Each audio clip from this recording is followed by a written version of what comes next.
दाखल करणारे कशा प्रकारचं वातावरण आपल्याला वाटतं? वातावरण इथं जो काही आम्ही सर्वे केल्यानंतर कार्यकर्ते लोकांशी बोललेलो आहे, संजोग वागेरेंच्या बाजूने इथं वातावरण आहे, मशालच्या बाजूने. आणि नक्कीच मला असं वाटतं की संजोग वागेरे हे या भागाचे नवीन खासदार असतील.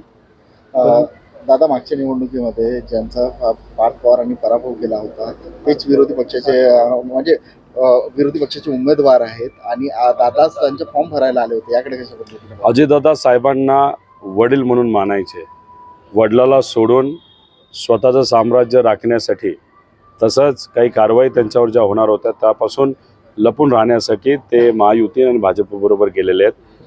त्यामुळे तिथं वडिलांचा त्यांनी विचार केला नाही आणि ज्या व्यक्तीने मुलाचा पराजय केला आणि तो सुद्धा कमी लीडली नाही, खूप मोठ्या लीडली केला, त्या सगळ्या गोष्टी विसरून जाऊन ज्या उमेदवाराने पराजय मुलाचा केला त्याचाच फॉर्म भरण्यासाठी दादा तिथं जर येत असतील तर याच्यावरून समजून घ्या की दादाची आजची परिस्थिती काय.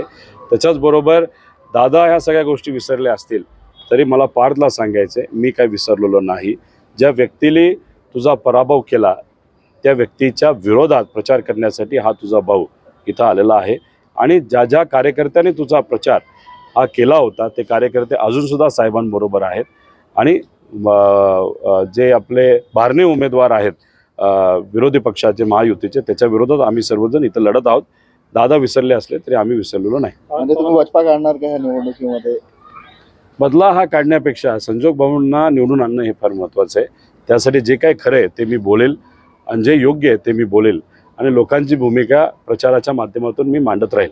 आणि दादांनी असा आरोप केला की आपली उमेदवारी म्हणजे जिल्हा परिषदेची शरद पवार साहेब द्यायला तयार नव्हते, आपण अपक्ष लढणार होतो, तरी मी उमेदवारी दिली. असं काही गोष्टी अजितदादा खऱ्या बोलतात, काही गोष्टी खोट्या बोलतात. खऱ्या काय आहेत, एबी फॉर्म त्यांनी मला दिला कारण महत्त्वपूर्ण एबी फॉर्म देण्याची जबाबदारी साहेबाने प्रेमाने, आदराने, विश्वासाने अजितदादांकडे दिली होती.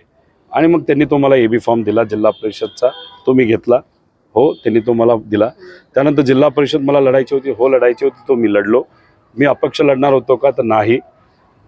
साहेब म्हणत होते का की तू जिल्हा परिषद लढू नको, काही प्रमाणात हो त्यांनी असं सांगितलं होतं. आमदारकी आणि खासदारकीचा विचार का होत नाही, पण मीच म्हणालो होतो मला लहान पदापासून सुरू करायचं आहे. अशी ही खरी गोष्ट आहे. दादांनी सांगितलेली गोष्ट 50% खरी आणि 50% खोटी आहे. 50% याच्यासाठी खोटी कारण का आता ते भाजप बरोबर गेलेले आहेत. भाजप 100% खोटं बोलतं. आता दादा 50वर पोहोचलेत. पुढच्या काही दिवसात ते 100% खोटं बोलतील अशी परिस्थिती येण्याची सुरुवात झालेली आपल्या सगळ्यांना बघायला मिळेल. पवार यांना वायफाय सिक्युरिटी देण्यात आली. खरं तर झेड द्यायला पाहिजे होती.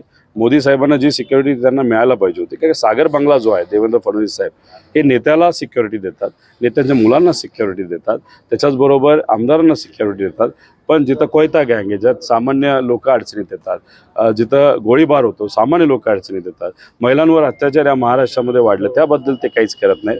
मी तर म्हणतोय फक्त एवढी सिक्युरिटी कशाला, पुढं मागे 2 रणगाडे दिले तरी त्याचा फायदा होईल. कारण लोक महायुती आणि भाजपच्या विरोधात आहेत.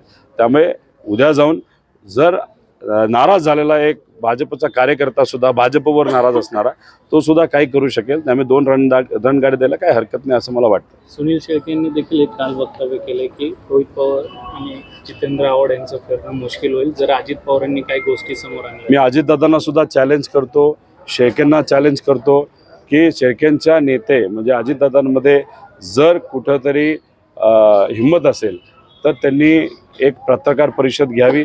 मी स्वतः येतो, दादा स्वतः येतील आणि मग दादांनी माझ्याबद्दल जे काय बोलायचं ते बोलावं.